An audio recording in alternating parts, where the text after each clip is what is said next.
And people, Batu, stayed at home and read books and listened. And they rested and did exercises and made art and played. Ba ithuta mekgwa e metjha ya ho phela, and stopped and listened more deeply. Someone meditated, e mong a rapela. Someone met their shadow, and people, Batu, began to think differently, and people healed, Bafola. And in the absence of people who lived in ignorant ways, dangerous, meaningless, and heartless, the earth, Lefatshe, also began to heal. And when the danger ended, Batu ba iphumana, ba hlola. It made new choices and dreamed of new visions. Ba ithuta mekgwa e metjha ya ho phela, and completely healed the earth. Rafola. This is timeless.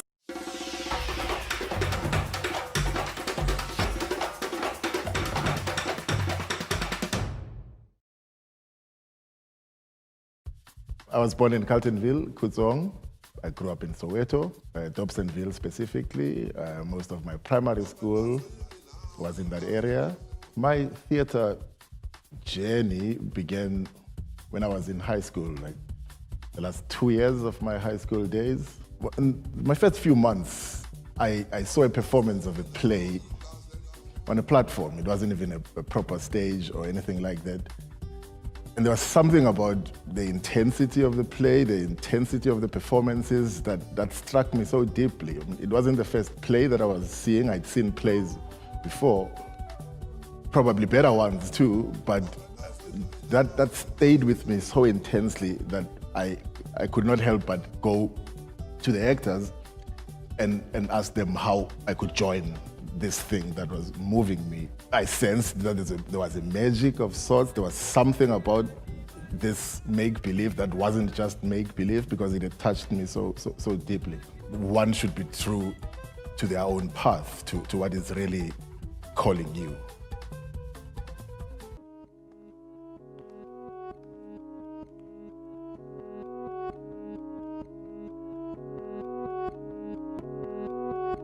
I think my life is in two spaces at the moment. There's a personal journey and there is a journey that I take with others. And I value both of them equally.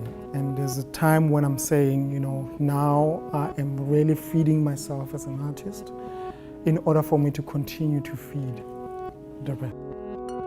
My name is Gregory Vuyani Makoma, all the way from Johannesburg, South Africa.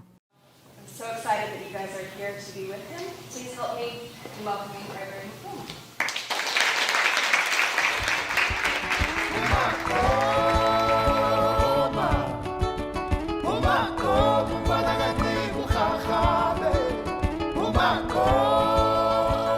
I come from a township which is really seen as a cultural melting point, and also it has a huge history that looks at colonial oppression.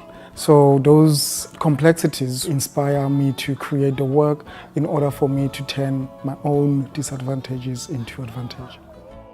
It was taking really everything that was ugly and I made it beautiful. I was able then to sell that to the world, because the world was also interested in what is your view of the place you come from. And I was giving the world my own view of the place that I come from.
Greetings, ladies and gentlemen, to our virtual audiences that are joining us from all parts of the world. We welcome you to our second webinar as part of the Art Alive International Festival webinar series.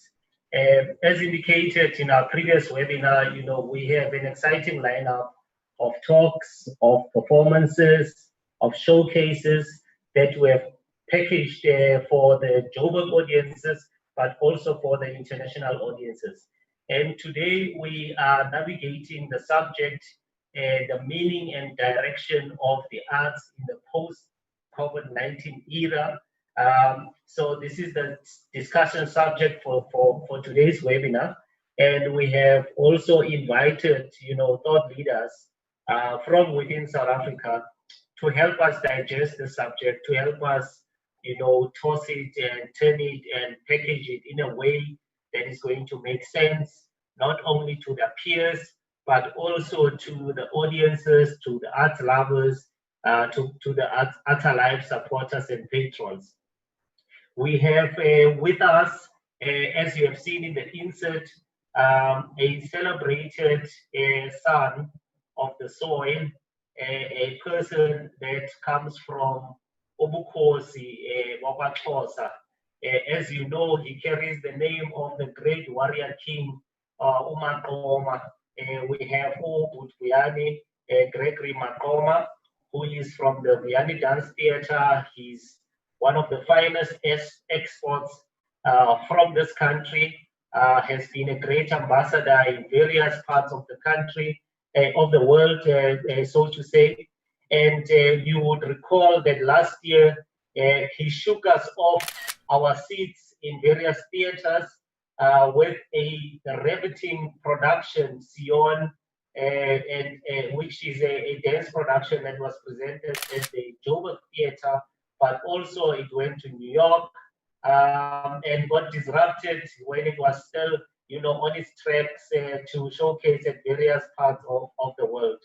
And we hope that, Greg, that you are going to regain that momentum with Sion and to make sure that it gets back on track and it can be presented to many audiences. We would love to see it again in South Africa, and I hope that we will have that opportunity. You are really a man that was born to move, a man that was born to redefine movement. And I remember after watching Sion, I was so moved that I wrote a tribute about you, reflecting on our first meeting when you trained me as a budding dancer, at the time. But I soon realized that I wasn't for the stage, but I was better an administrator than a stage performer. So we welcome you, Greg, today.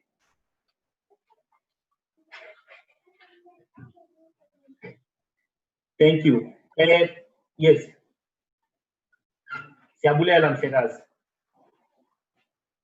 So we also have Ndatem Pomolepo, a serious activist in the arts, a man who has got his fingers, touching many lives through different initiatives that he's a part of. He's an actor, he's a director, he's a writer. He's also a serious advocate for the arts. One of his specialties is really arts advocacy. When many others are just performing and seeing that things are easing for their transitions to present their work in the best conditions possible. There are people working behind the scenes, challenging the status quo. Challenging the state also on how to create an enabling environment for the arts. And he's also a man that is very good with cultural diplomacy, having represented the country internationally, and taken a number of productions to perform overseas. An astute art administrator, one of the few people, that can juggle both arts administration and performance in the country. And Tate Molepo, we really appreciate you, and we wish that the seeds that you are planting through the Alexander Arts Academy will continue to grow and redefine, the art scene in this country and really create a critical mass of seasoned professionals, because I know that is the aim of the Alexander Arts Academy. Thank you very much. Thank you for joining us. And we also have, a very bold a person, a sister of mine, Ausnapo Mashiane, who is a matriarch who really provides spiritual orientation through spoken word, through written word. She's a published author with a number of titles behind her back and many other in her fingers as she, negotiates with the pen. I know that there are many other publications that are going to come from the brilliance of her mind, from the strength of the cord that the bond that she has with her ancestral past. She comes from a family, of creatives that have redefined, the creative industries and contributed immensely. She is also an immense contributor, an international speaker. I'm surprised that she managed to get a slot for us, because every other day she's on a webinar in a different part of the world. And we really appreciate the time that you made. You know, your spoken word, I call it deliberately, spiritual orientation, because it comes from a deeper meaning. It carries a deeper meaning. It comes from the depth of the essence of who we are, and it carries with it the necessary healing that we need, in this country, and also as a Black race in particular. So I know that you are very passionate about the Black child. You are very passionate about women. I have disagreed with you that you are not a feminist, but you are a Black woman, that is inspired by the agency of the matriarchs that come before us. And for that reason, we welcome you to this webinar aus Nabo. Thank you so much, Kialebo. Then, last but not least, Hate Mojamo Rahoke Khosi, and I'm going to introduce Khosiame, Khosi Monahe Motabi, a seasoned writer, but somebody that does not really follow the crowd, somebody that does not follow convention, somebody whose writing challenges convention. It always stands on its own. It's not afraid to stand on its own. And it's the kind of writing that is, challenging the kind of erasure, for Black truth, and the kind of writing that enlightens, that conscientizes. And it is for that reason that, you find that the brilliant plays that are written by Tate Monafe, are not presented in all the theaters. I don't know why, because somehow in this country we have a phobia for the truth, but someday the truth shall prevail, through your pen, through your words, and through your works. And Date Monageng is also the Standard Bank Young Artist of the Year winner, and he carries that honor with him. And through that, he has created, productions that have been presented at the National Arts Festival, at the Market Theatre, and many other theatres around the country. And we hope that many others are going to engage with your work, are going to try and create space for your work to be presented, because it carries the kind of truth that speaks to the essence of who we are as South Africans.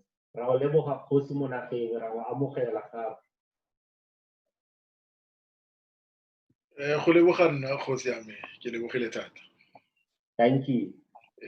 So, just to frame this discussion, we have experienced, many reports about the difficulties that, creators, particularly those at the production level in the creative industries, have struggled with, both economically but also spiritually, because they haven't been able to create their works, they haven't been able to present their works because rehearsal spaces have been closed, theaters have been closed, and so many other limitations have been imposed, necessarily so because of the COVID, but also lately, as the regulation has been eased, there's also been a sense of discontentment in the sector, relating to what they view as disparities that are applied in terms of the different sectors of the economy, where some sectors of the economy are allowed to operate at full capacity, but the creative industries are not allowed to operate at full capacity. And that comes at an economic cost to them. It comes at serious cost. And in some cases, it comes as a cost to the lives of the people, not just their livelihood. We have seen some artists committing suicide out of the frustrations of being unable to provide for their families. And we have also seen, in KZN, in other provinces as well, artists protesting, sounding the clarion call to the president to open up the creative industries. Today, we are going to touch on some of those challenges, but the purpose of today's discussion is really to reflect on what meaning does the arts carry, and what is the direction that the arts needs to take, particularly having come out of this pandemic. How can we create a creative industries that is more resilient, that is more proactive, and also that is more preemptive of the challenges that COVID-19 has presented? How can we reimagine the creative industries? How can we also revert to the true meaning of the creative industries in terms of our lives, in terms of shaping the identity of society? We will also touch on briefly on the relationship between the arts and coloniality, and see whether as South African artists, have we really escaped the brutality and also the material impositions that come with coloniality, and also with apartheid. Have our institutions transformed enough for them to carry the kind of voice that we would like to present as creatives? And for that reason, we have invited creatives so that they become the voice of the sector. They can speak on from a position of authority, and that we as policymakers cannot just make those assumptions, but provide this platform for them to share their ideas, to share. And also later on, we will take some questions from some of the creatives that may have tuned in online, and would like to share their ideas around what they think should be the meaning and the direction of the arts in South Africa, particularly in the post-COVID-19 era. To kick us off, we are going to request Umnumzana Makoma to lead us with his presentation on his ideas. Each of the speakers are going to have an opportunity to share their ideas. We will then have an interactive session that will be followed by questions from some of the audiences. Mnumzana, we are giving over to you, Mhlekazi, to lead us on your presentation. Siyabulela, Kamala. Yabulela Mhlekazi, thank you very much for that introduction. I think it is so great when there is some sense of care in terms of how people are doing things, and I'll just want to appreciate in terms of the care that you've taken in putting this whole webinar together. So maybe big ups to you and your team for doing it right. It says to us, you're not just ticking the boxes, you are really doing something that you are extremely passionate about, and there's a lot of care in what you're doing. I'm also grateful to be sharing this platform with reputable artists that I hugely respect. And these are artists who are not great at what they are doing, but they are also fearless and they are furious in terms of, tackling matters head on. So I'm hugely grateful to the panelists. I come from dance, and I think, the best thing for me to do is always to dance in order for me to set out my own frustrations. At best, dance reveals meaning over despair. But also as a dancer, at my best, we are the shamans who at times need to provide healing. And I think this time of COVID-19 has really allowed audiences to lean as close as possible to some form of art in their appreciation for their own wellness, because it's that realization that we need art in order for us to make meaning of what life is.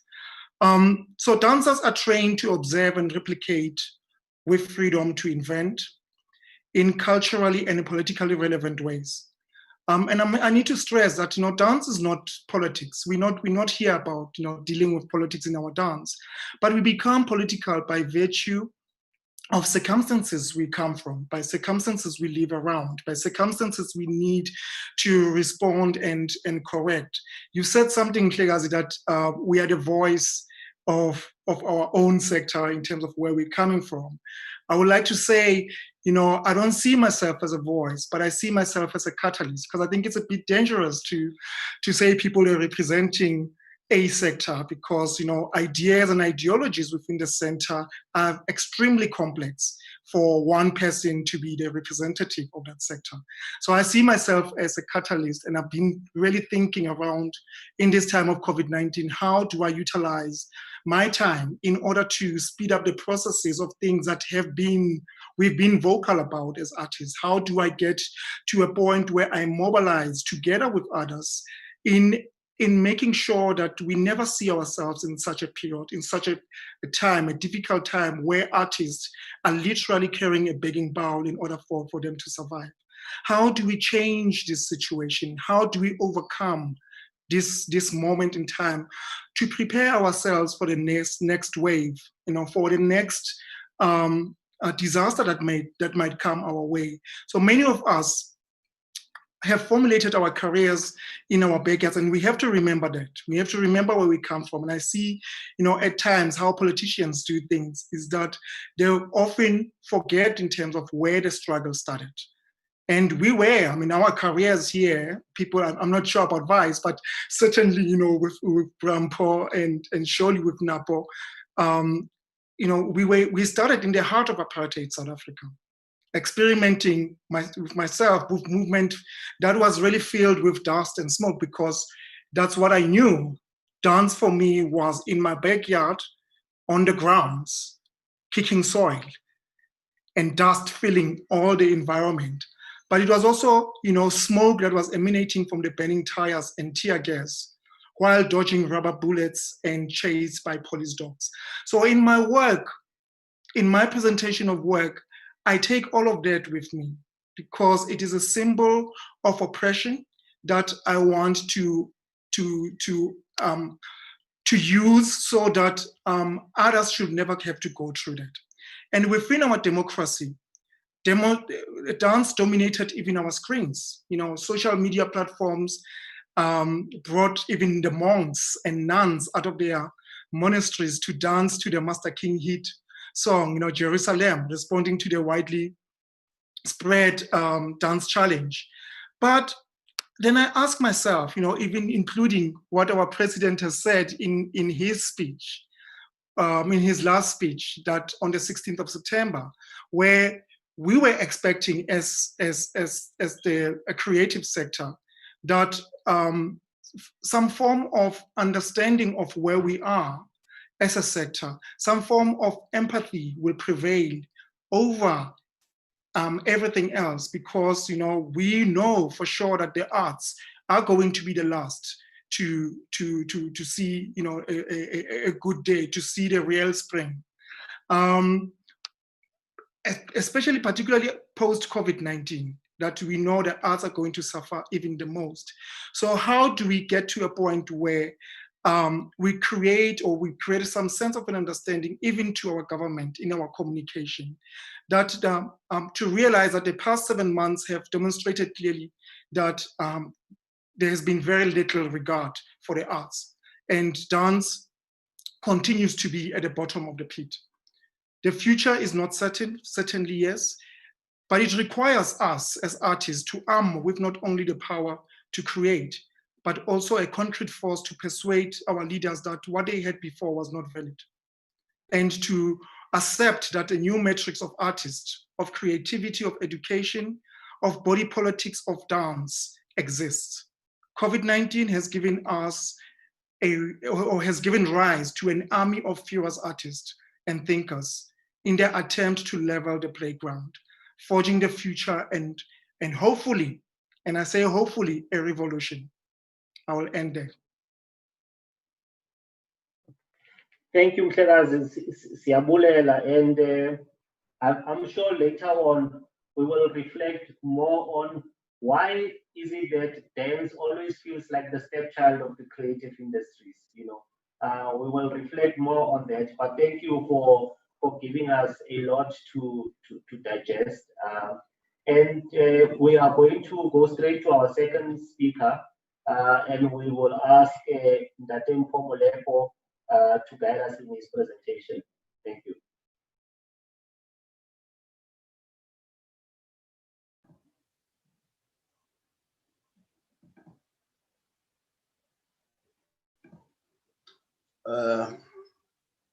Good afternoon. Thank you very much for the invite to be part of this panel and to discuss such a huge subject around the meaning and the direction of the arts in the post-COVID. Thank you very much to you, Mr. Mshudulu, and the city for acknowledging and inviting me to become part of this discussion. I'm going to do my presentation really breaking it down into 5 subtopics that I really want to talk to. The first one is the actual word, the meaning itself. What do we say when we're talking about the meaning of the arts, the direction that we're saying it needs to take, the purpose and the realities that the arts are faced with, and the challenges. The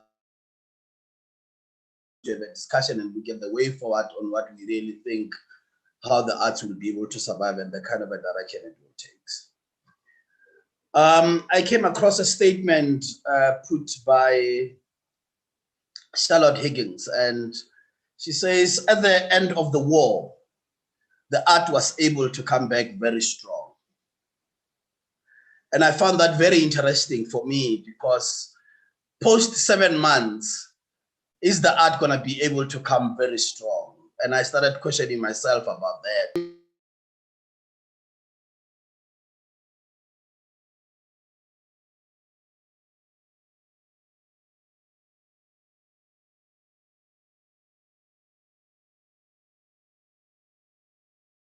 Catalyst to a new world of the arts, because in the last 26 months, one way or the other, we really failed as artists to make sure that the arts play a bigger role in the society. We became a generation of followers. We became a generation of t-shirts. We became artists that are followers of politicians. And we forgot that art exists beyond and above politics. And for me, that is the basic of the reality of the meaning of what the arts should be in a society.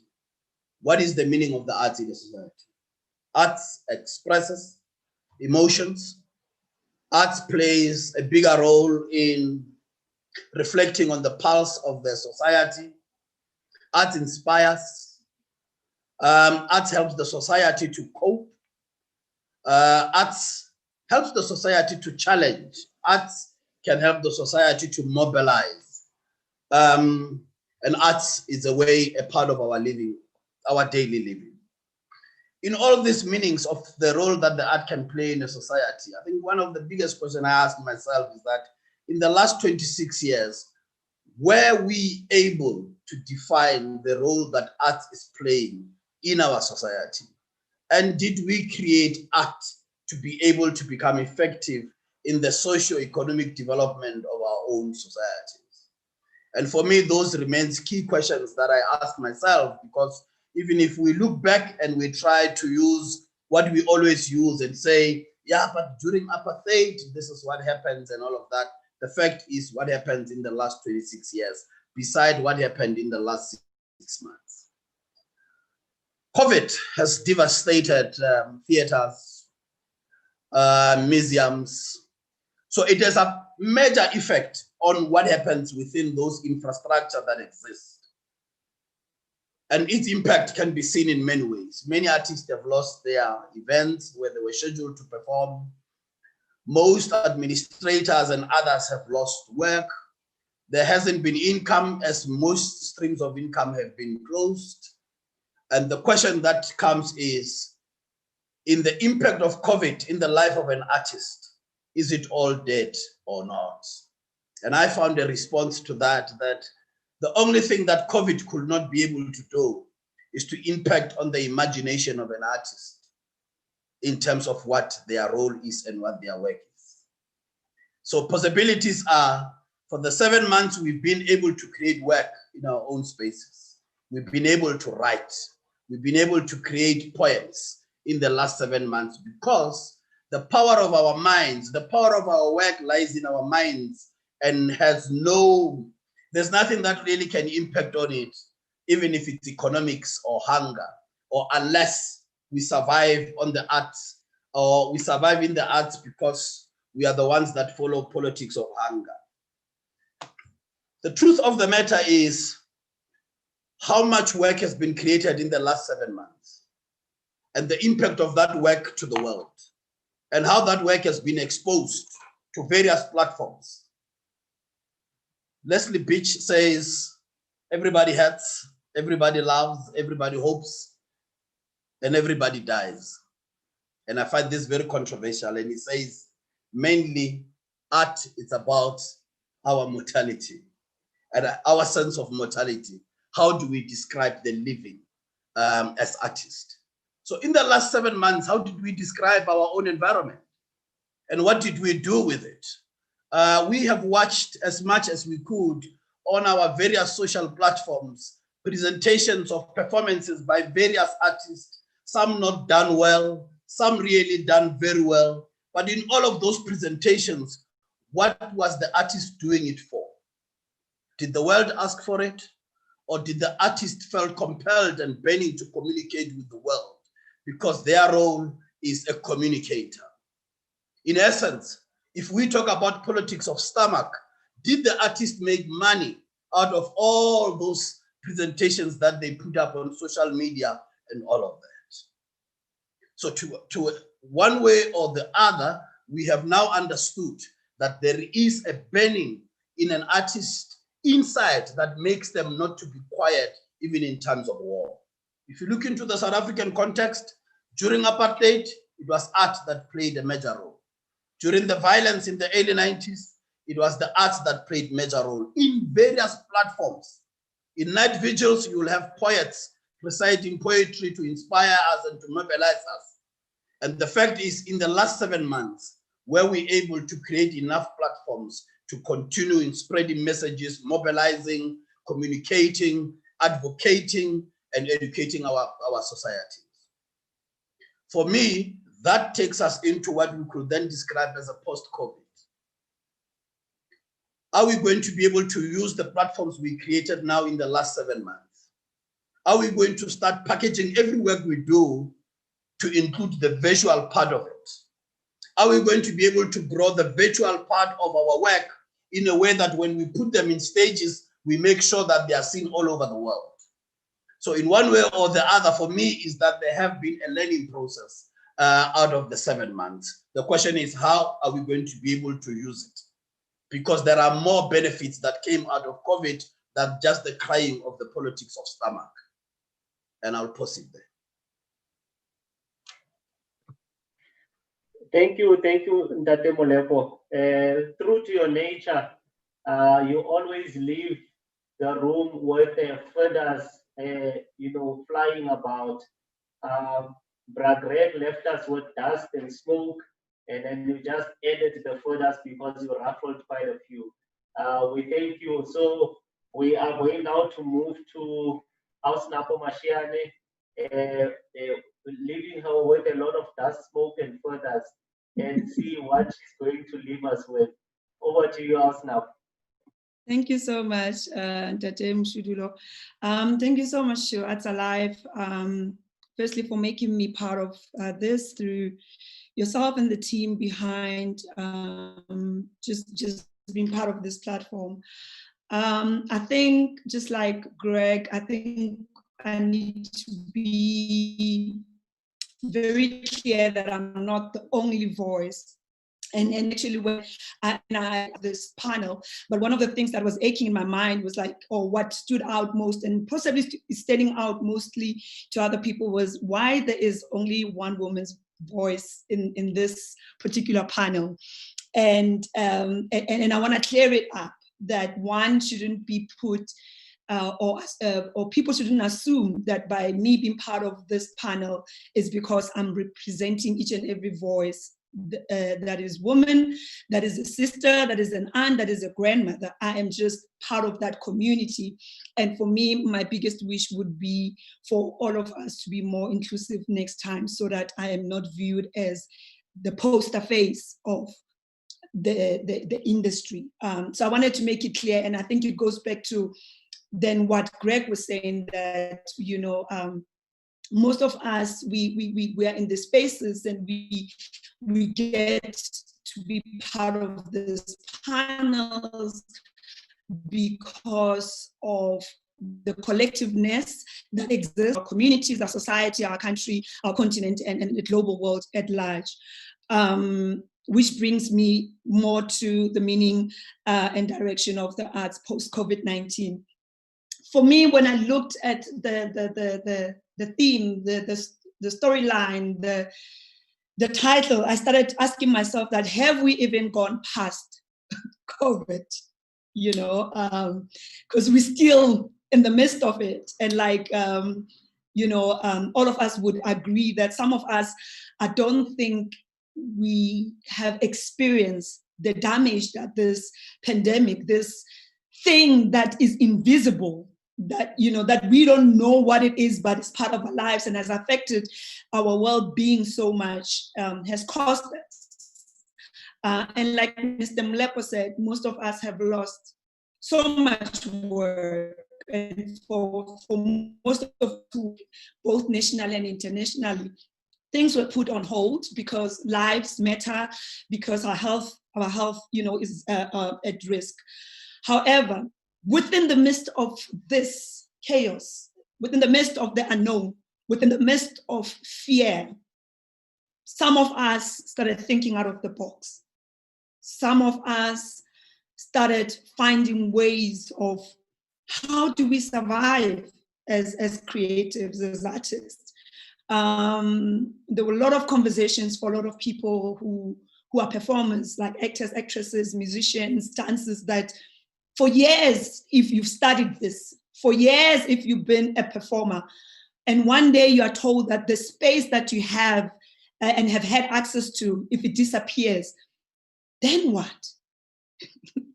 You know, I think that's a lot of us got depressed. That I am a poet. You know, I don't just write. When I write, at some point I breathe life into those words. I'm a playwright as well. When I write a script, that script I'm writing somewhere. And this pandemic has somehow put a full stop, a pause that was imposed on us. And most of us, we know as performers, that's one of the things that any performer is scared of is a pause, because a pause imposes silence. It imposes you, you know, to stand still.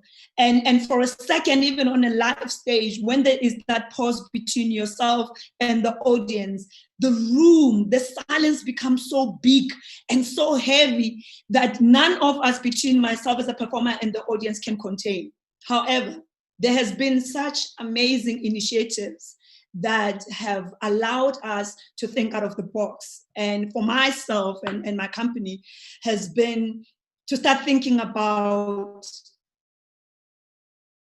the origins or what sparked us all to get into this industry is that theater evolves, theater adapts. When there is chaos happening around the world, the essence of what you have is your creativity. And with your creativity, then it means that you can perform anywhere, anyhow. But also to do that, it means that how then do you create one of the things and one of the biggest tools that I think will help us even post collaborations. So if you were not collaborating before COVID or during COVID, in the post-COVID pandemic, collaboration is one of the key things that I feel for us as creatives is key. When you start associating yourself and we matter hands a community who is like-minded like you. And for somebody like myself, one of the things that we have been able to do, to see and to say to ourselves, since the theater doors are closed, since I cannot perform with the audience live and feel the essence of feedback and the energy and everything else, what do I have within my means beyond my creativity? And for the ancestors of theater and for the ancestors of storytelling, we, one had to really come to the digital space. So I've been part of lots of projects that have been amazing in a sense of, connecting me with other artists from different continents, different countries. We have been inviting one another to create works, to share our fears, and to even come up with a play, a digital play, which is first of its kind, which again goes back to how theater is this, not just an evolving thing, but this thing that revolutionizes, certain aspects of ourselves. So part of the things that I think I'm taking out of this COVID is the fact that I was, and I'm still am part of an amazing, first of its kind theater production on a digital space that consists of 10 countries. And for me, that's what brought me back to life. That's what gave me hope. That's what made me wake up and to look forward to performing. More so, it has also reminded me something as simple as if your audiences, if your people can't come to you, as a theater maker, your responsibility is to take theater to your people, because that's an essence of a storyteller traditionally, that a storyteller doesn't wait to be called, because these things are embedded in us, these things are part of us, these things are all that we have. A storyteller or a poet emerges like a tree that was planted by culture, by tradition, by creativity in the middle of a village. And then somehow when the spoken word artist speaks, when the storyteller speaks, when the creole recites, when the performer dances, when the musician sings, automatically the audiences gravitate towards things. Is that, post the COVID, we need to think out of the box. We need to remember the essence of collaboration, that no man is an island, that there will always be a performer and a spectator, somebody who's willing to listen. And then if those people can come to you, how then do you go to them? More so, it is creating bigger networks for ourselves and that are existing. And I suppose it also answers what Ntate Molepo you were saying about, is it even the fact that most of us who have been on a digital platform, have we made money? And I would like to say that even if money is the ultimate thing, sometimes your nightmares are the silence. And once you've learned to outgrow your silence by performing, by sharing your work, somehow by divine intervention, because you are called into this, automatically and your clientele will find you and give you that kind of work. And I think myself and so many of us post-COVID, the reason why we will survive is because we didn't allow the pandemic to define us. We adapted to it, we evolved with the time, and we were able to say, we are bigger than this virus, this catastrophe that has affected all of us. So there is hope. And I would like to say to all the other people who are listening out there, there is hope. But the thing is that you need to start doing it. You need to start acting. You need to start singing. You need to start dancing. You need to start sharing parts of yourself, because you are just a vessel. Otherwise, auto explode. You know. So for me, post-COVID, the conversation is, how then do we use the digital space to our advantage? How do we think out of the box? But also, how then do we monitor? How do we make sure that we make money using this channel? And the beauty is the fact that you're no longer performing for people within your immediate reach, but people across the world. I mean, doing the art of facing fear has been amazing. There's been people in the US, people in Australia, people in Senegal. The beauty and the sacredness of theater. The butterflies for us as performers, even when you're in front of this screen, it's still the same. The essence is still there. So in essence, there is hope. We just are evolving, and we need to catch up with the times. Wow. Thank you. Quite a passionate presentation, Ausnapo. And perhaps, you know, the word voice can be so ambiguous in its application, you know. By saying that you are becoming a voice, it's not really in the sense that you are representing the sector or the respective disciplines from which you come, but you are a voice because you are an artist and you speak with authority on the subject because you are a practitioner on the ground. I think I just needed perhaps to qualify the statement about being the voice today. You know, it is really, you know, hearing from your perspective as a producer, as a creator, as an artist. You know, and there can be many parallels that can be drawn. There can be many things that other artists will relate with that experience. You know, and those that feel like the experience hasn't been fully captured will have an opportunity towards the end of the session to also voice their own experiences. So and with that, would like to welcome Ndate Monageng to lead us with his presentation. Thank you. Dumelang gape. First, I must reflect. Osnapo's words, I think there's a line in particular, I even took a note. She says, sometimes the nightmares are your silence. That clapped me very hard. You know, I take that, I hold it, I know what that means. I know what that means. So Abut Greg was saying, was asking whether or not when he was dancing in the dust and the smoke, whether I was in the vicinity or not. No. The reality is, no, I wasn't in the vicinity in the sense that all of you were. I'm the baby in this group. So maybe not, I was pushing Livili, the tire that was one day used and hung around somebody's head who was satellite. Who knows? But I was there. Perhaps these were my beginnings. I would like to appreciate this moment to say something about this. I think this is a very complex space for me. The one thing about meaning, I think that I want to look into is meaning for who. You know,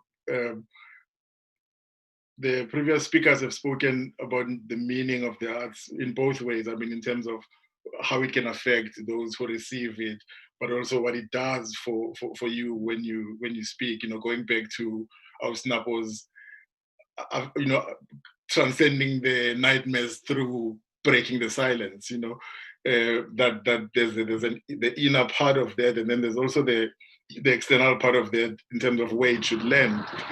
You know, I'm more interested at this point in where it should land, because I think it's connected so much to the development and growth of what we are yet to call an industry. I'm always reminded of a line from KRS-One, the rapper. He said, "How can you spit and not have it hit the pavement?" The idea that it should land somewhere, it must shake something, it must affect something. That what we do is pointless if it doesn't land somewhere. And so I was thinking, this morning about how during apartheid there was a sense that the theater that was made was of value. In a way, meaning was linked to value. The work had value because it spoke to the people's plight, it spoke to their everyday goings on, and therefore the theater had some value. There was a divide. There was a group that was BC, were doing that kind of work, and then there were your Sam Hangwanes who offered a kind of light-hearted entertainment value kind of thing. But the duality, those two things offered something that gave meaning to those who experienced it. And I think in terms of the community's participation and involvement in the experience of theater, that period has not been surpassed. That is to say, what happened post 94 is there was a diminishing of the radical voice in the theater space, and we ended up with a lot of your married and faithful women this, your that, which was also quickly replaced by now theater is supposed to be about AIDS, about an issue, about that. And throughout all that process, the relationship between the theater itself and the audience was changing, was being transformed. From something that you could go to be edified, to be inspired, it became this thing that you could go to and simply hear people reciting stuff they've been told to say to you in order to teach you something, to hopefully save your life. And to then move from that to the time that we are in now, where there has been a sort of resurfacing, a resurgence of a kind of radical voice, a kind of where are we now? It's 26 years, where we are now going back to that kind of voice. But even in this space, the relationship between the audience, the people who consume the stuff we make, and us is wide. So when we say meaning, what will the theater mean beyond the moment that we are in now? My thinking is that we should be thinking about meaning for who in relation to the people who must consume what we make.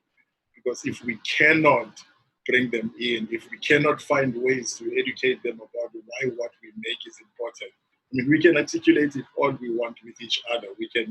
We know why we make what we make. We burn with it. We wake up, during the night because stuff is burning to come out. But if that cannot be articulated enough to those who must come and buy the ticket, to those who must come and experience and be moved in that way, then there is no way that there is going to be a kind of direction. My feeling is the direction will emerge from this meaning somehow finding the people to whom it's intended. Once we make meaning for those who must come to watch, we will have a better sense of where this ship is going. I said in another platform that, even if all the theaters that are state funded were doing their very best, there would be so many, many, many other artists sitting on the outside unable to access those spaces. And therefore, there is a need then that the work we make begins to connect to the communities that we come from. I've been making plays for, let's say, 20 years now. But in this entire period, I have never once performed in the community, in a township, in a way that was not supported or funded by other people in those state-funded spaces. That is to say, I myself have not made an investment in taking my work to the people for whom it really, really is written. I have expected them to come and find my work in the town theatre in those spaces, but I have not actually made an investment to take this meaning that I'm attempting to make to those to whom it's intended. So I feel like there is a link between meaning and value, but also between meaning and direction. I will stop there.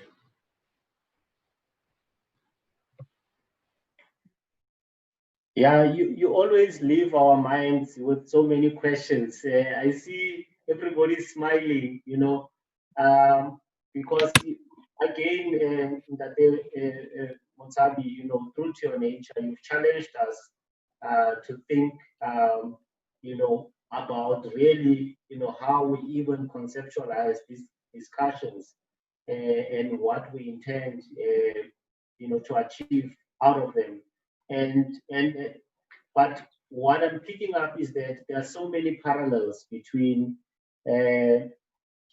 what all of you have been saying, and there are so many connections as well, and much of it is really about what should the role of the arts be, and is the arts playing that role, and the sense I'm getting from all of you is that the art has somehow lost part of its meaning, because, as you said, it's not landing on a surface, and even on the surfaces that it lands on, it doesn't have that impact, There is no movement, and you can only, you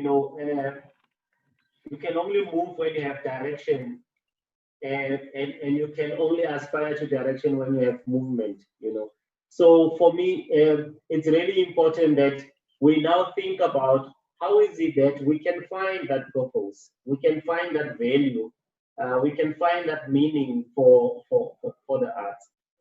And Oprah Greg said something which was very, very important for us.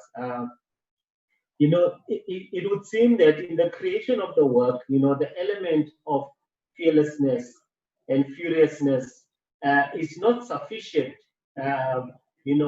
We create work because we want to be funded, or we want to be funded to create work, and we also don't want to upset the prospect of being funded by creating work that will destabilize. And maybe in that space, part of the meaning, part of the value is lost.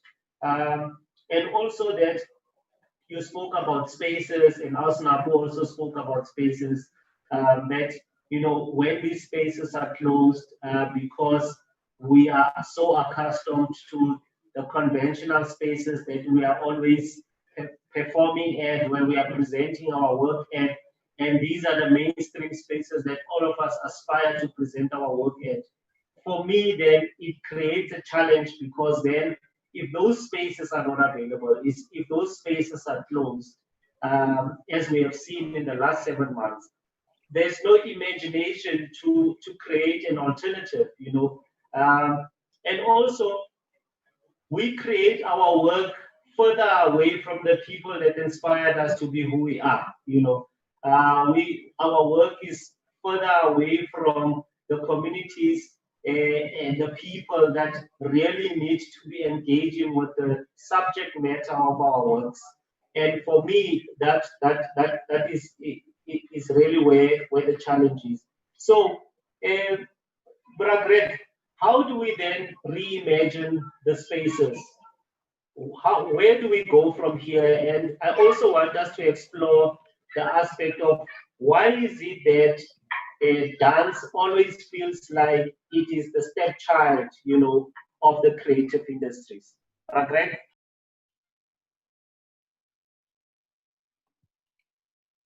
The mic. Continue. Yeah, I need to remember that, to unmute and mute. It's part of the action of the webinar. I think, to answer, maybe I'll take it from, your last point in terms of why is dance always the stepson, or the, part of, it's like a cousin of the arts.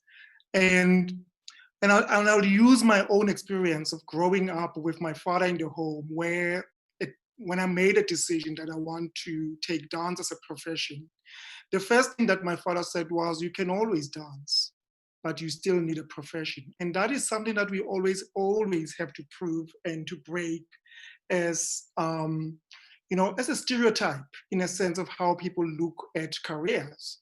Even when I'm with my, the knowledgeable friends who have degrees and MBAs, there's always a question, what do you do? And when I say I'm a dancer, they say, yeah, but what else do you do? So there's always a follow-on question in that. So how do we get to a point where we do not have to explain ourselves for the choices that we have made?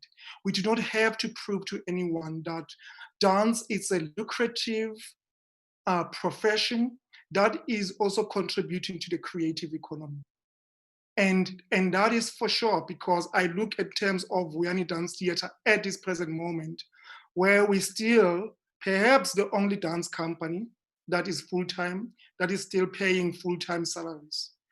That says a lot in terms of us having to keep 23 of our employees still employed in our country. So it speaks to the understanding of the value chain, to the understanding of the ecology of our creative sector.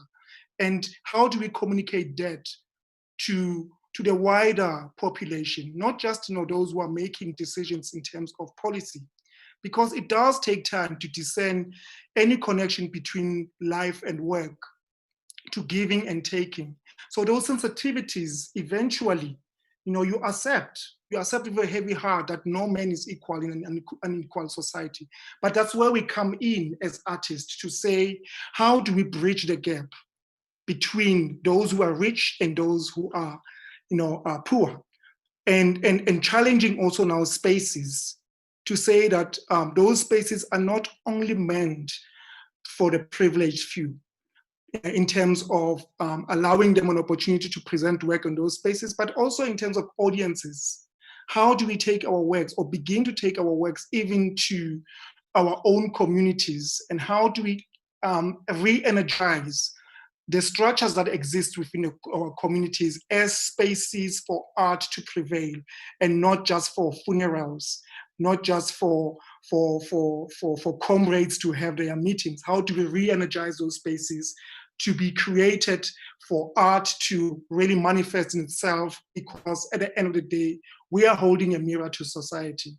In a sense, we are a reflection of what society is. We're educating society in terms of our social ills. So we're responding, clearly to our people, but we are not, or we have not created structures that allow people to feel also that they are part of the ecology, they are part of the ecosystem in the arts. And there are spaces that are there. I mean, I'm thinking about Mandisa Sindo, for instance, who has created, the Shark Theatre. There's Alexander with Mpho Molepo, who's also, re-energizing the space in his own way. But how do we give support and recognize those kind of structures as really an incubator spaces that can really allow the artists to know that we exist within this setting, and we have a place that we can go to for our own creative, interest? How do we get to spaces that can allow us to be in that space where we feel that we are being appreciated as artists, so that we start to mental the dismantled humanly, because a lot has been taken from our people, a lot, not just COVID. I think the 26 years, as Mpho has noted, has taken a lot out of our creative cycle, our creative ecology. And COVID-19 was just really a catalyst to show us the real thing that was happening, that we've been hiding. So it really brought everything out into the open to say, hey, wake up and start doing something about it.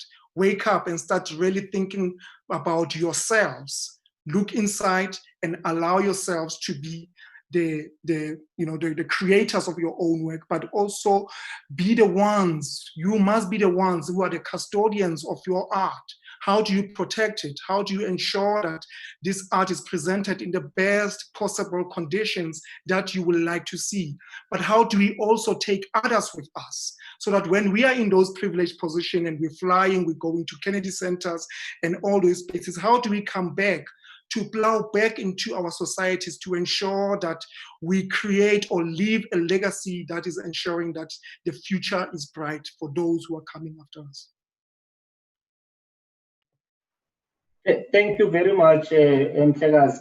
Brampo, I know that on the 25th until the 27th of September, the Alexander Arts Academy is providing, a policy and governance workshop. And, your view collectively was that there is a need, for the creative sector to better understand the policy and the legislative environment that governs the arts, so that the engagement with the state can be, much better. And this is also part of the Arts Alive program, and we will invite people, to engage with those workshops from the 25th until the 27th of September. Is there a need, Brampo, for arts, movements in South Africa that will give impetus to the meaning and the direction of the arts, but also equally, that will redefine the relationship between the sector and the state, and what is the nature of that relationship in your view?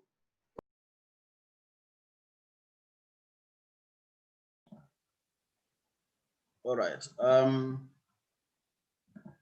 I think the first one is there a need to redefine the relationship between the state and the artist? I don't believe there's any reason to redefine it, because it was never defined in the beginning. Because an artist remains an artist in his own right and his own nature, and an artist can influence a new government, and artists can be able to mass mobilize society to be able to change a system or a government. So in one way or the other, that relationship remains beyond a definition of what it should be and what it should like. The only thing is that the state has a responsibility to its citizens, and amongst its citizens, it finds an artist. And therefore, that should happen in the same nature as it serves its people, not by definition of what they do. So that responsibility of the state must remain the same. I think the other part for me is what happens in a society where you have overnight politicians that rises.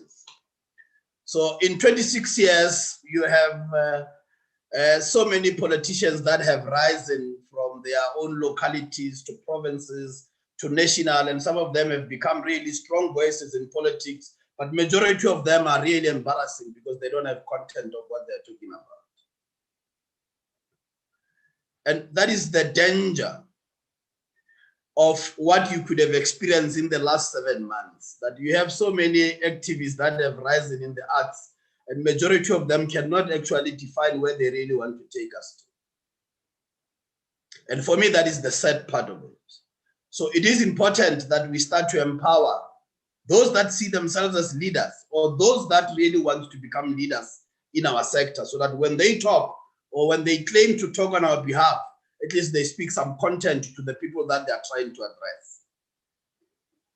Because it's a serious challenge at the moment. Those that are really trying to represent us, majority, and some of them really say nothing about us, and they do not present us well.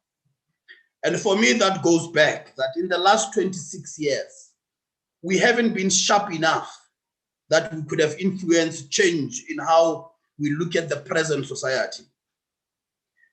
And I'm sorry that people should not be scared of us as artists.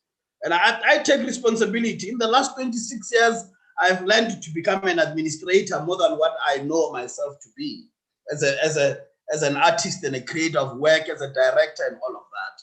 But I've realized that that is one area where we do not have majority of us as Black administrators really trying to run and manage the arts. And I've spent 26 years doing that, trying to learn that. But have we had a voice of an artist in the last 26 years? Very few have really tried to create work that talks to the present. The general issue we are having at the moment is the distant nature of the art to the society or with the society. Our art is too far away from the people we are trying to reflect on our stages. Is too far away in content and far away in the spaces where we are presenting it. And that is a fact. So the notion of going to town or the notion of building theaters and art spaces in town, not in our backyard, is a model that was created by apartheid, where centers of excellence should be away from where the society lives. Because when you are creating societies or you're creating townships and all of that, you are creating camps, but not camps where there will be centers of excellence. No, camps where there will be social ills that are going to rise for them to be able to kill one another or be drunk at all times. And we find that we are sitting with our communities in that nature that apartheid really wanted to create them. And then it becomes our responsibility to try and turn that around. 26 years later, maybe the present government has managed to build one theater, I don't know, maybe two. We have the Jimiston Theater, we have the Soweto Theater, post-apartheid spaces. We do not have a national dance studio as a country. We have few little halls where they put carpet for dancing, little small spaces. Most of the things are really run private. So you still have a lot of private theaters, you still have a lot of private dance studios. We haven't been able to transform the infrastructural inequality that we've inherited from apartheid as a country. I'm not talking about a particular sector, the arts only.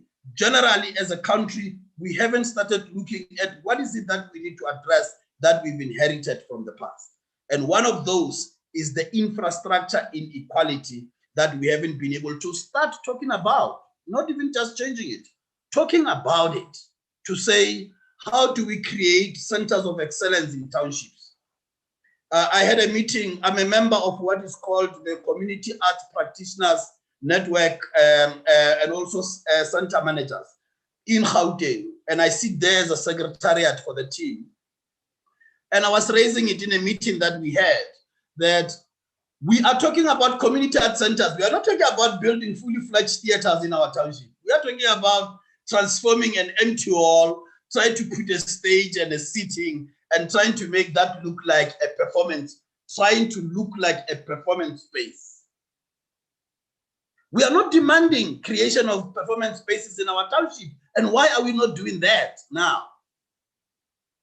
So we are constantly looking for the little that we think fits us, but we are not demanding the whole thing. And I think for me, 26 years later, we need to change the way we also present ourselves. The arts industry is the only industry that talks about investments of thousands and hundreds, while other sectors are talking billions and trillions. The biggest money you can get in the arts industry is, if you are lucky, it's $1 million or $2 million, or you can spend $40 million on a festival and spend $1 million for the community development. So that's also how we are wired in our thinking. That a provincial government spend $40 million on a 7-day project and spend $1 million, invest $1 million in a provincial arts and culture council. So we have accepted a lot in the last 26 years as practitioners ourselves. And the lot that we have accepted has really made us to seem, we are blunt, we can't do anything. And that's why we have now tended to start allowing non-entities that we don't know where they come from in the art sector to start talking on our behalf. You know, I keep complaining and I see people paraded in various meetings and whatever. This is Comrade Banmani.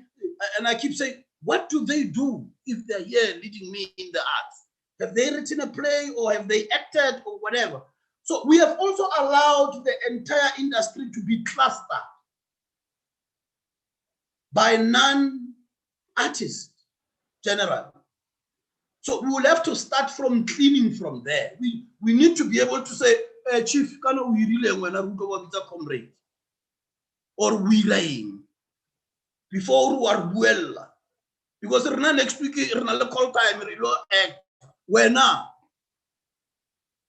you know. So for me, Mr. Mshudu, there is a lot that we need to deal with in this. The 7 months has really opened our eyes, but we need to deal with the 26 years. The independence of the arts must prevail in our mind. I can understand. I mean, the question of neoliberalism, that we always wanted to be distant from the system. We always wanted to create our own things away, not totally detaching ourselves from the system, but there's always that part. The most people that are affected are the ones that are in those kind of a neoliberal kind of a system where they were thinking, we have a bar, which makes money, we have this, it will make money, we hire the venue, it will make money, all of that didn't work. But the state-funded art have survived. And those that are in the state-funded institutions have no cuts in their salaries for the last 7 months. Whether they open tomorrow is level 1 or level 2, it doesn't matter to them in terms of survival. Even if they can claim to be the biggest creators of art, the fact is at the moment, they are fortunate because they are sitting on a government billing. And the government does not run the entire art system in the country. It only runs 6 to 7 theaters and about so many museums and whatever, and the departments and all of that. But where we find artists, we'll find them in the theaters or in the museum, but very few have benefited in the last 7 months. Majority of practitioners are outside the system.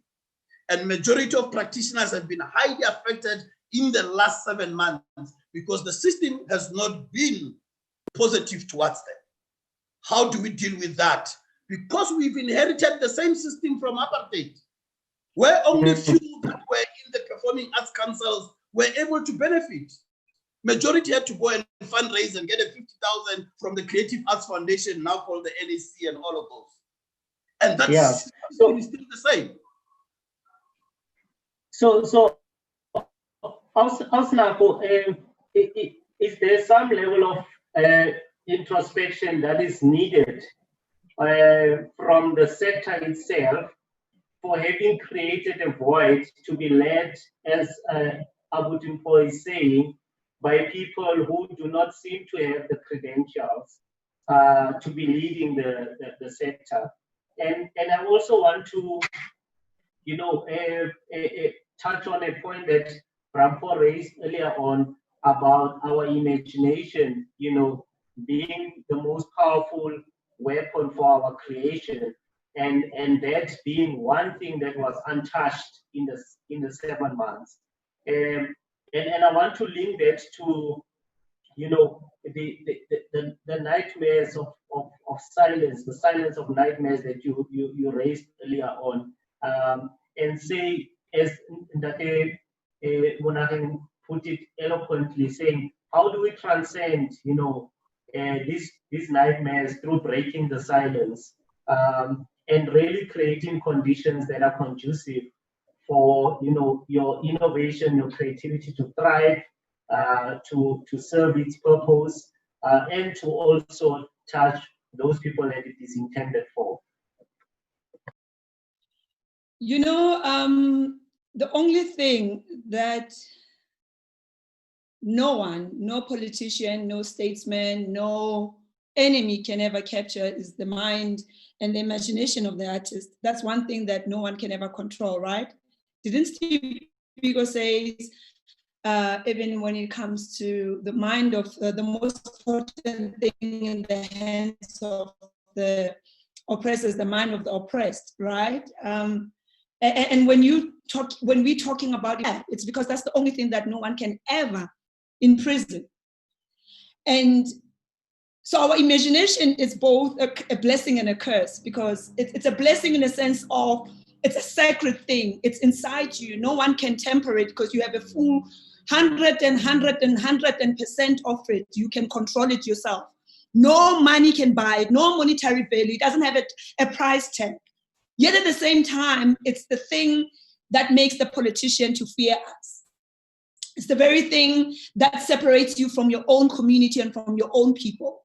is the very same thing that divides you among your peers.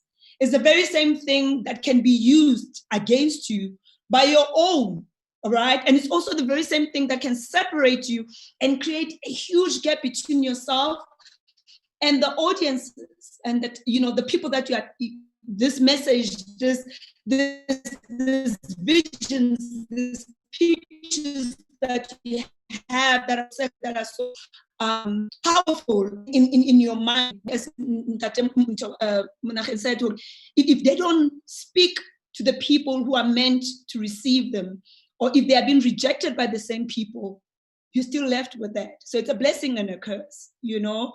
And as Ntatemulapo was talking, I was thinking how it's so funny that as the artists, we always the enemy of the state. You know, the state wants to control what we say, how we say it, which also affects a lot about who gets funded, who doesn't get funded.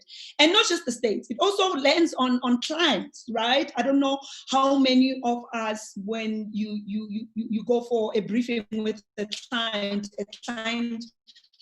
tells you this is your target market, you know, it's an all-male audience, so you can't breathe, don't offend. Mind you, forgetting that the role of an artist is to provoke thought, is to open a discussion. And sometimes the role of an artist is to make us uncomfortable. And the other things that art cannot lie. Like, you know, one of the things when I teach, especially when I teach poetry, I'm like, it's one thing when I'm writing characters and I'm developing a story Bible and I'm creating this world that is full of conventions. And because there's an agreement between myself and the people that I'm performing for, when I say this black box is a church, or this black box is a parliament, or this black box is a home, and this crate is a chair, or it's a bed, or it's a car, between myself and the audience, there's an agreement, it's a convention. But poetry, which is one of the oldest forms and one of the tools that are ancient in our traditions, cannot lie. If I'm a poet and I walk into a village or I walk into a space and I tell you about the wars that we lost, no one can say, oh, Uamaka. If I tell you about the great, amazing, you know, Pendesan audience, because it's factual, you know. So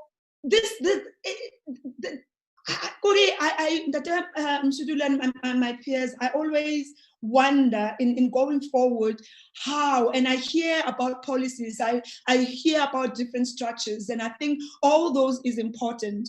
But at the end of the day, when we move away from those platforms, when we go home, we've got ourselves to look at as creatives. We've got our own selves to deal with.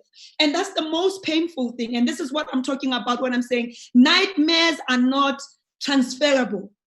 A nightmare and somebody is about to strangle me. I cannot wake Mpo or Menachem or Greg or you and say, did you see? Because it's all in my mind. The only thing I can do is to emulate and breathe life into that nightmare and say, this is what I experienced. And then believe each and every one of you will find pieces of themselves in, you know? So I'm happy we're having these platforms, and I'm happy that we're engaging on these platforms. But I also think that we need to acknowledge the fact that all of us have different battles, and as women, as mothers, it's even worse. We all have battles that we are fighting. And sometimes as collectives, as policymakers, as directors, as leaders, as voices in our community, we forget that your voice, it's what also can change and transform this industry going forward. That your voice, it might be the missing link. It might be that particular thing that can really break the chain. And that's why I am happy that we're having this kind of peers. I'm among the most amazing generation that is breaking so many curses from apartheid, from our traditions, from our culture, you know, and as a result, sometimes we come post the face. But at the end of the day, I go home with this imagination, with my head in me, and I have to face myself. And for me, my question to my peers and all the creatives is that, is the kind of art that you're creating make you sleep at night? And is the kind of nightmares that visit you when you are alone are a representative of being the voice of your people in earnest, in sincerity, in kindness, whether politically, even humorously? Is your voice, is the core of who you are a representation of the core of what you've been called for as a creative, as an artist? If you can define that, I don't think no politician, no client, no funder or sponsor can break that. Actually, they would want to be associated with that corners and the trueness of your nightmares. Indeed, Osnapo, and I think, that comes from the element of fearlessness that Bragreg was referring to. But we see that, not many of our creators are fearless. In fact, some of the works that me as a theater lover, as a music lover, and when I listen to radio and watch TV, I don't see the fearlessness. I think there's a lot of fearfulness in the production, in the presentation, and the broadcasting of creative content. Ndate Monageng, there have been postulations that, our minds are free from influence, and it's the one element that we are in charge of and can use more effectively. And I really want to check with you that Bragreg earlier on spoke about memory, that we forget. In the era of, of the erasure of memory, in the era of historical distortions, in the era of indoctrination and manipulation of substance and content, are our minds really free from influence, whether colonial or rainbowism? And are we really able to create with the kind of honesty that Ausnapo was talking about? Good, that is a loaded question. It's like Lumaka the piece. So, are we free from influence? I think not. I think it's a choice every day that you wake up with to choose not to be influenced. I think there is consistently everywhere around you the pressure to become other than what you are. And therefore, it takes resilience, commitment, recommitment to really, really stand against odds. So no. But in terms of the fear as it relates to making work, it's it's a place of tension for me. It's a conflicted sort of area, because when I study this and I analyze it and I try to see what it is that people who carry so much trauma, we are people who walk around, we have bags of trauma, essentially, a lot of us, and except for those who have found ways to transcend it. But the bulk of us are, bags of trauma, walking around with it. And therefore, for people who carry this amount of trauma, the kind of content that reminds them, that goes into that trauma, into that memory, into that place, while those who have foresight can say it is walking through that trauma that you can go to the other side, it is also logical that people will not want to associate themselves with a truth that reminds them of wounds they do not want to touch. And therefore, I understand sometimes when artists choose a path that seems easier, where they're like, people want to come to the theater to laugh, to be entertained. They come from work, it's been a long day, Buzz has said 1, 2, 3, so now they just want to lounge and, be taken on a ride that doesn't ask them to think and remember. I get that, I understand that logic. I just have made the choice, and I make the choice every day to recommit to what I know is true to me. I know is what is possibly a way of dispelling my nightmares.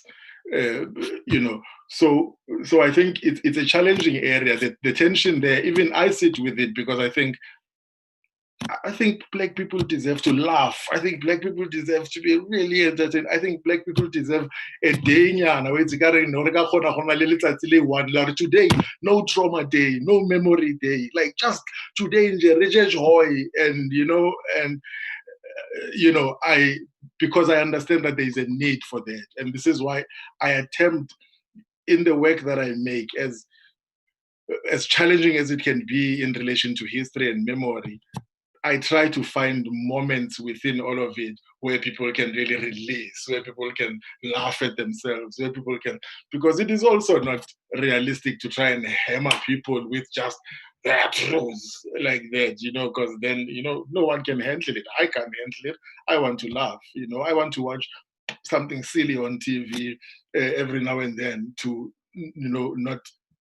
not hold myself down with too much of the heaviness of the memory. So I think I empathize with those artists who choose what I would consider maybe the easy road. I empathize with them. I don't agree with them, but I really, really get where that comes from. I hope ke arabile potso ke na lo chemoga. Yeah, no, we arabile cause we arabile. But Greg,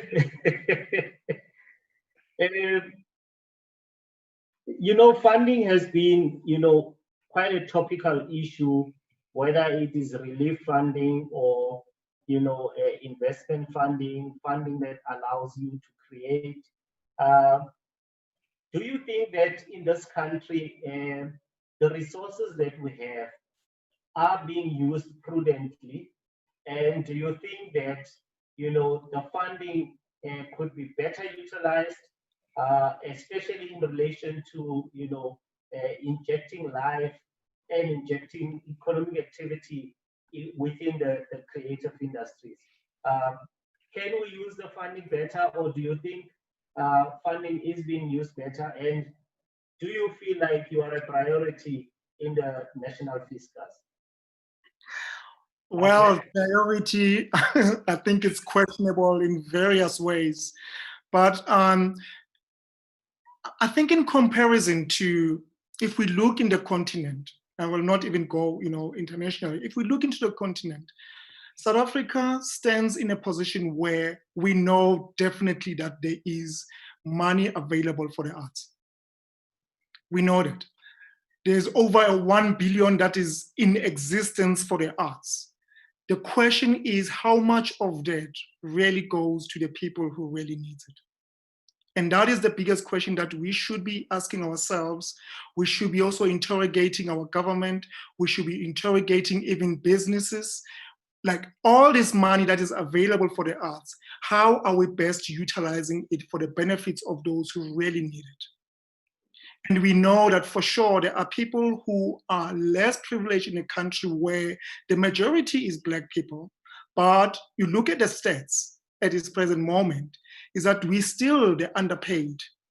Black people in this country are still at the bottom of the salary packages. And that has not even deterred the arts as well. No, we are dented by that ecology of thinking. So the question for me is always, how do we ensure that we, first and foremost, we value ourselves, that we don't even compromise even in our own art. If a government says to you, a department says to you, we've got food parcels to deliver to you, we must also say that food parcels do not really pay my bills. Food parcels will not sustain my livelihood as an artist. The relief funding that is there that I have to apply for is an insult actually to artists to start with it. No, we're insulting us to say, apply for you to get a relief funding. We're not talking to artists about how are we going now to generate a sustainable mechanism that will allow you to be able to work in a sustainable manner, for you to be able to to contribute to the creative sector, to the creative economy, so that we are not looking at a situation where we constantly carrying a begging bowl. So there is money. We need to interrogate, where is that money going? Who is controlling that money? There is already, we know that there's the relief package money that's out there. It's part of the 500 billion. We don't even know how much of that is going to the arts. We don't even know what is the plan, what is the vision plan that is going to ensure that the relief package allows the artists to not just get, the 6,000 or whatever amount of money that they're heading. How is the art sector going to really continue to make work to earn, for them to be able to, and we're not looking for change. I think the artists are looking for opportunities to work so that they can earn the money that they deserve. Thanks, Prakrek. And I mean, I think that there are a lot of resources in this country that could be better utilized, to stimulate industrialization in the creative industries, and to ensure that we have a more productive than a consumptive approach towards the resources of this country, where we can utilize resources to allow them to regenerate and generate other resources, so that we create, big production houses, factories, to produce musical instruments, or day-to-day things that we consume as the creative industry that we don't have to import. I also think that the private sector has a better role to play in really trying to stimulate, local industry. Instead of us being bombarded with foreign content, we could really create greater platforms for local content to be showcased, whether it is on TV or radio or other media. Because I mean, I've had the privilege of traveling to a few countries, and I get excited when I hear a South African song because it's such a rare moment. But when I'm in South Africa, I feel like sometimes it's a rare moment to hear a South African song or to watch South African content on television. So those types of things, because all the revenue that is generated through intellectual property rights, leaves the country and enriches, other artists, whereas it could be enriching artists that could be reinvesting it. But I also think there's also a value in artists themselves being more imaginative in how they invest, the money that they make, especially those that make enough, to have sufficient disposable income, and not just to constantly be on parties and celebrating. I hear Tate Monageng say, as Black people, we need that moment to laugh, to celebrate. But we often, I find that we seem to be on a constant celebratory mode, Osnapo. And do you think that we have so much to celebrate that every time we are supposed to commemorate, we are celebrating? I was going to say, honale, right? We laugh even when we're in pain. And there's also that line, go theater, that we say that comedy to a comedian, it's comedy to a performer, or humor to an actor is tragedy. That's why when an actor performs, they don't laugh, right? They don't laugh at what they are saying. They are saying it, and then it's the audience that laugh. So I share the sentiment, Santate Motabi, by saying it doesn't matter how, and it's a personal choice for me as well as a playwright. When I write a play, no matter how gory, no matter how dark it is, So for instance, I write a lot about women issues, gender-based violence, rape, the politics of being a Black woman in my community, in the world. But as a writer, I make a conscious decision that I mustn't forget that before I was raped, before I was beaten up, before I was assaulted, I played, laughed. I'm a layered person who has beauty and laughter in her, right? And I think it's very important for me to continue. So even when I go to war, the reason why as Africans we sing when we are happy, we sing when we are sad, is because there's something about our singing, the role of music that touches and speaks to the soul, even when you are about to face your last day on earth. So it's the same thing with humor for me. It's the same thing with laughter. So most of my plays, I do consciously write comedy and humor in it intentionally, so that even the audience who's sitting can be able to receive all layers that make me a woman, that make me a human being. But why I raised my hand was because I was saying, there's a reason. I'm happy that now, but this industry also is called show business. And someone once said to me that we are already a show. And as creative people, we need to focus on the longer word, which is the business side. And it's something that makes us as artists very uncomfortable to talk about. The business side, the reason why Ntate Molepo and yourself have gone into administrative roles, and myself, Greg, we become producers and administrators, not because we want to, but because we realize that it's not enough to be on stage, to dance and perform and share of your art, but yet you are not the negotiator of the price tag of that very same art. So it's very important to control the ownership of that which is your imagination. And I think it's something that I think as young artists, as young creatives, even if we are not taught that in our institutions, even if our communities are not teaching us that, because even our communities don't want to pay for this art, because there's a comedian in the corner, there is a poet, it has to start in those spaces. For instance, myself, now, they know that I'm tired being a funeral poet. It's okay if everybody wants to do it.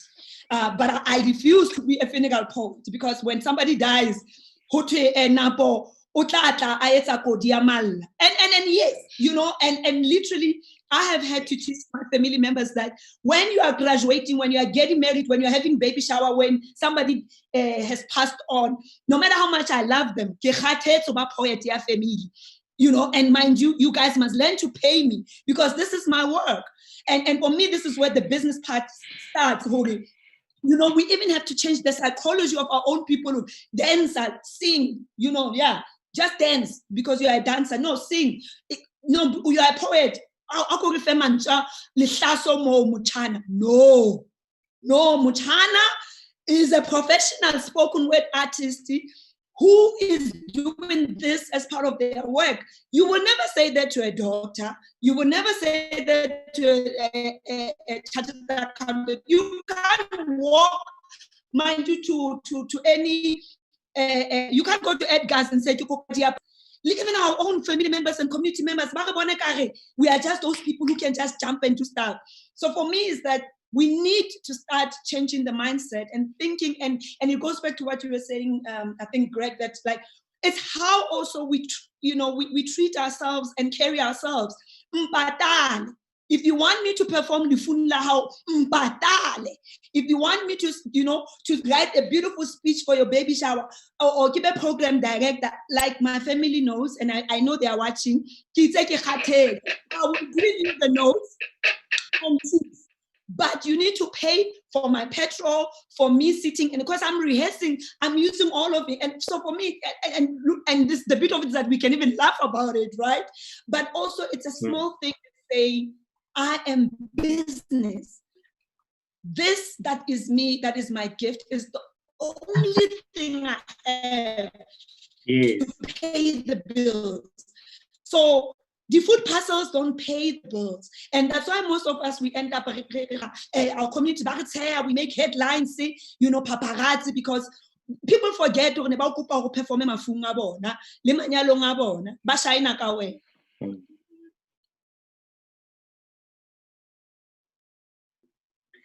No, thanks, Ausnapo. You know, I feel the pressure. So, kita dinna hayo phone la kita WhatsApp le hore ke bokae. So, but it's important because if people don't value your craft, they will never realize that, you know, what it is worth, you know, and it is you that must command that space and make sure that people understand the value of what they are getting. And it is again, you know, trying to discern between this thing of the value of the arts in its true meaning, entertainment as a hobby. You know, we have to delineate those things so that it's very clear in the mind of the consumer. But are we also doing enough? You know, I know, Brampo, you know, you are doing a lot in socializing, you know, upcoming generations to appreciate the value of the arts. Are we really teaching, you know, the younger generation about the meaning of the arts, so that in the direction that it takes as they grow up, they become consumers, but they become, you know, more discerning consumers, understanding the value of investing in the arts, whether, you know, in their old age they become audiences, or they become policymakers, or they become corporate executives that are able to put aside, you know, sufficient resources to support the arts. Are we doing enough of that in Tatemolepo? And so I just want to also encourage our audiences. You can send your questions at this stage. We are about to wrap up, so I'm not seeing any questions. We're only seeing comments. So if you have any questions, we're gonna take some as we get into the last segment of the webinar. All right, so I'll just make reflection on two things. One is the question of training and capacity building, and the second one is in terms of the business side of the show, which talks to the entrepreneurship. And so I'll make just quick two references. There's challenge with our training model in the creative industry. People have been trained for too long. Okay, so that's one part. There have been a lot of continuous workshops that do not go anywhere else. So everybody in the creative industry can do a workshop tomorrow and all of that. So we need to start changing that model. We need to engage with CATSITA. We need to engage with all these regulatory bodies that are involved in training, so that we start making sure that the training offered in the creative industry is of high quality, and it's got an outcome based, to say we are going to train these people for this kind of a period, and this is the expected outcome out of the training we are going to provide for them. Not this consistent, continuous workshop that every Tom, Dick, and Harry can start running in a township or in anywhere in the sector without clear outline on what they are going to offer people that are coming to the workshop. So even our funding agencies have been funding a lot of training, but the biggest challenge is that perpetuation of development or the perpetuation of training has always been amongst majority the black ones, which we need to find a way on how we change that as a way. But also, we also need to make sure that we don't graduate people overnight. I've seen so many people have become teachers overnight. An uninformed teacher is dangerous. It's the most dangerous person that you could think of, because they are destroying that little mind from the onset. So we need to be very sensitive on how we appoint people that teaches or that train in our institutions or generally in those workshops, because uninformed teacher is the most dangerous person in a society, because he will destroy the society. So for me, that's the one part of it. The reason why we have decided to do training in policy and governance is that in the arts industry, there are two things we are looking at the moment. There's the creative part of the arts, and there is the regulatory part of the art, of which in the present moment, the sector in general, we are not looking at these two things from the same position. The regulatory part of the arts industry in South Africa is way behind. The creative part of it is the one we are able to see. So as a result, majority of practitioners and artists are not exposed to policy and governance matters. What really runs the industry? For an example, for them to be able to deal with state theater or market theater, do they know that they need to be familiar with the Cultural Institution Act? Do they really understand that for the entire arts and creative industry in this country, you have to familiarize yourself with the white paper? So we are doing those kind of training programs because we are looking at creating the next generation of practitioners and leaders in the arts that will be informed. So we are starting with Gauteng now. We are doing 35 young leaders that are coming from all the 5 regions of Gauteng. We are going to keep these young people for a year with us. So we are still going to go to various companies and say, we want to run arts and administration training project for these people. Can you please assist us? Arts entrepreneurship, all areas that we feel will be important for them. Mike van Graan will be facilitating the policy and governance workshop with them for a year. And in between, we'll be doing other training programs. We have now identified 5 centers in Gauteng. Just to give you an example. One is Alex Senkopano, which is a hall in Alex. Another one is A to Z Community Center, which is in Rondebolt in Ekurhuleni. The other one is Shamdo Art Center, which is in Kagiso, Westland. And the other one is in Mphatlalatsane Theater, which is in Sebokeng. And the other one is Shongube Hall, which is in Tshwane.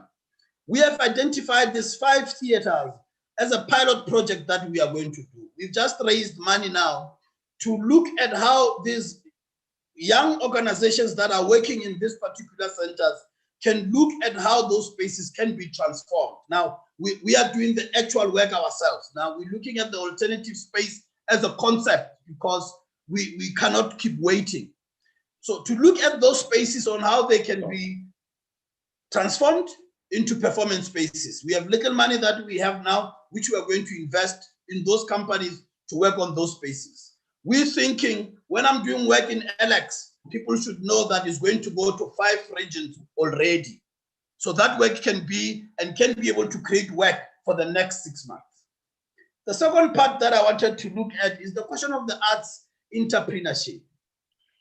Are we ready to start to talk about industrialization of the creative industry in the 21st century? Are we ready to start that kind of a discussion? What we have observed over a period of time is that everybody else is comfortable with the freeness of the creative industry. People are not supporting the regulation of the sector because there are reasons why they are unable to do that. Because once you regulate an industry, once you formalize it, once you really create an industry, it means things are now formalized. But is the creative industry ready for that? That becomes the key question that we could look at when we start to look at industrialization of the creative industry in the 21st century. But it cannot be done haphazard. You cannot regulate half things, half that, half that. If the industry has to be regulated, there will be entry and exit points. You will have to possess certain things to be able to do certain things. For example, I'm saying we need to start dealing with the training part of it. We cannot allow people to train if themselves are not trained, as an example. Thank you, sir. Okay. Rampo, I will give you a last bite again in your closing remarks. There are just 2 comments that I think I'll read so that we incorporate them in our closing remarks as we respond to them. Njabulo Mvubu is saying, I believe we need leadership in the arts, which does not rely in government setting a budget. We need to set the price. And then Oscar Ramos Semenya says, as cited by Ndate Molepo, this is very serious. If not addressed, the artist's voice will be lost. Some years back, it was easy to identify artists in terms of content and spaces they managed. Mhlekazi, Brad Greg, are we clearer in the meaning and direction of the arts? And in reflecting on, you know, the reliance on government budgets, can you also maybe touch on, is the private sector investing sufficiently in the creative industry in South Africa, as you give us your closing remarks? Thank you. I think, you know, the first question in terms of, you know, do we even need, I think that's the, I'm re-asking the question, you know, in a way that, do we even need to be going into a place where we're questioning, you know, the value of our existence? I think that has been proven over the years, that there is value in the arts, and we need to, the investment in the arts must actually reflect that value, well, which we're not seeing at this present moment. And I think the internal, in a way in which that we need to look at us as not just the people who are a creative force, but we are a business. I think what kept me and maybe the other artists alive is the fact that one has been consistent in terms of selling the product and putting a price tag onto it. And I think it's quite necessary for us to be able to say, this is the value that as an individual I'm putting forward, but also what is the value of the entire art sector in our country. And because once we can establish that as a value point, we are also going to be able to attract also the private sector in terms of knowing that there is value in their investment. I always say to, when I speak to funders, give it this much so that I can triple the value of it. So it becomes, they see it as an investment than just for them to giving me money that is going to be utilized for 1, 2, and 3, and then I come back at the end of the day to ask for the same kind of a thing, which is what we're seeing with the people who are doing the workshops. You know, they put up the funding for the workshop, and then they exhaust that, they come back, they put up the funding again for another workshop series. So it's about how do we then take whatever that is an investment and triple that investment in order to, and I love what Mpo is doing in terms of ensuring that the 5 spaces that he has identified are utilized then as spaces that are going to look at the creative, how now do we change the creative economy for those who will be working in those spaces. So there's a rotation that sustains the sector, rotation that allows those artists to earn an income as they move around the country. And it's something that we should have done for a very long time. I have seen no reason why state-funded theaters are not doing that for the last 26 years. They all have budgets in their mandate in order for them to produce work. But why are those works not traveling to other continents or to other countries, to other cities, so that they can sustain the arts in itself? So in closing, I would like to say, you know, we need to think differently and to go beyond also the euphoria of the Rainbow Nation. I think we've been stuck in that. When people, particularly when they talk about dance, it's like, we are a dancing nation. Anyway, everybody can dance in Africa, in South Africa. So I think we need to really state it very clear that even in our dance, it really lies between possibilities and contradictions. And it's our dance that is between the life and death. It is the dance that is between rich and poor. It is the dance that's between hell and earth, so that we can be taken seriously, that we not, when we have been sent to Jerusalem, people understand that a lot more has been done before, and that not everything else is invalid because now we have the euphoria of Jerusalem. Thank you. Thank you. Dr. Monageng, earlier on, you spoke about the resurgence about, you know, upumhlaba, kupukutya. Do you think that we can find the new meaning of the arts, you know, and use those as catalysts or a point of departure in finding a new point of focus for the arts in this current era. Absolutely, Mhlekazi. I believe that if our work is not connected to the pulse of the nation, if it is not connected to the heartbeat, of the people we claim to be making work for, then there is no way that I can connect my work to value if it does not speak to people who are around me.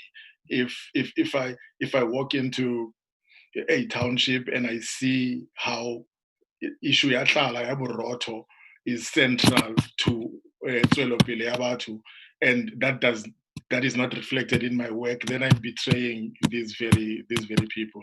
So absolutely, the call for umhlaba, no, umhlaba is ukutya. I mean, it's the same. It's the same thing, really. The call for umhlaba for me is integral to what I make, to what I think a lot of us could attempt to be making, because we cannot. I want to go back a little bit to the celebration question that came earlier, maybe to try and connect the dots here. You were saying that we celebrate every day, so we don't know the difference between a commemorator and a celebrator. But I think what I was referring to when I was referring to celebration, I was not referring to the escapism that is posing as celebration, because that is just escapism posing as celebration. I mean a genuine one. And I suspect also that we are unable to commemorate, we are unable to really connect to the pulse of what it means to commemorate, because perhaps we ourselves are targets. We ourselves feel that the onslaught has not ended, and therefore commemorate what? We don't know how to commemorate. So anyway, my point is that it is essential to connect what we make to the pulse of the people. Without that kind of thing, we are making it for ourselves, which has been a problem. Artists can speak so clearly about the value of art, but if you ask anyone on the street what it is, it gets, a story in point, a case in point. I was in a taxi some years back going to Soweto, and I was about to get off at the Soweto Theatre, and people were having a conversation about what this place is, and someone was saying, no, it's a theatre.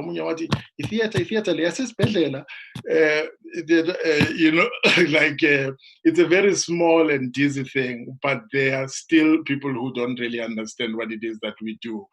Unless we can connect what we do to them, we are doing it only for ourselves. Ndibamba apho Mhlekazi.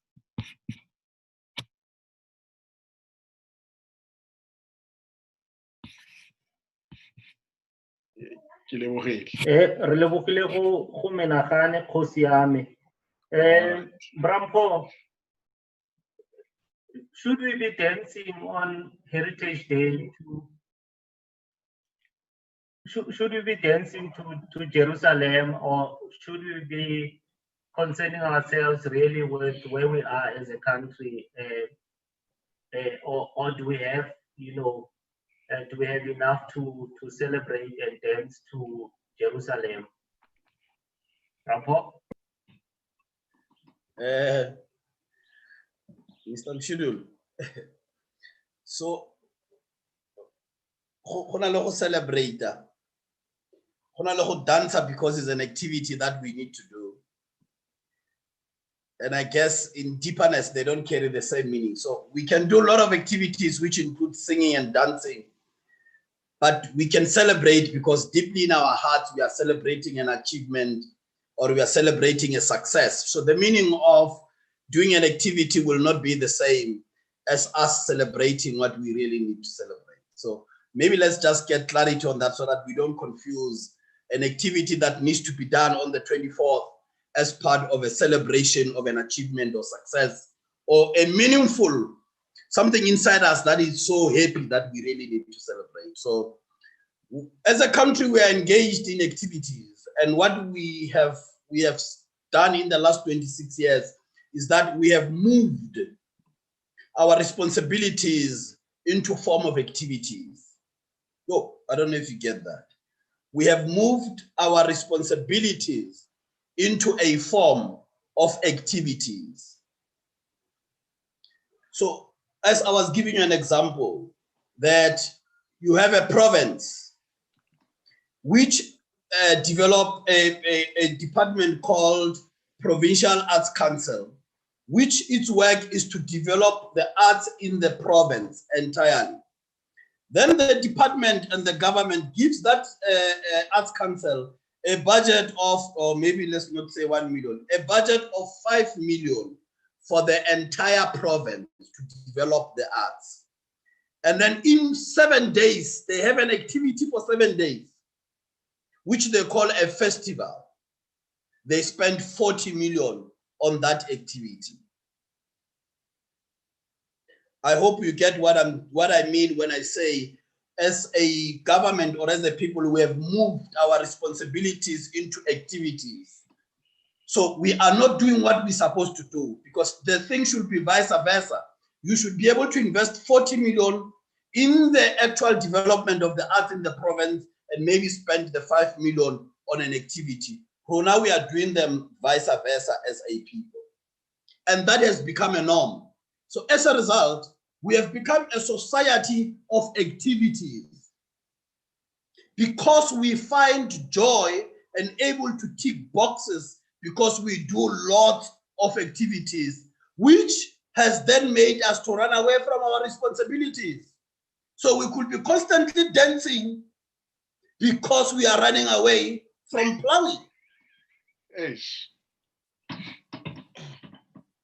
So that's where we find ourselves now. We have to keep on dancing again and again and again. But the reality is the material conditions of the people that I left in Alex 25 years ago, when I went out of Alexandra to go seek for education in the industry and went to study vet or market, their conditions are still the same.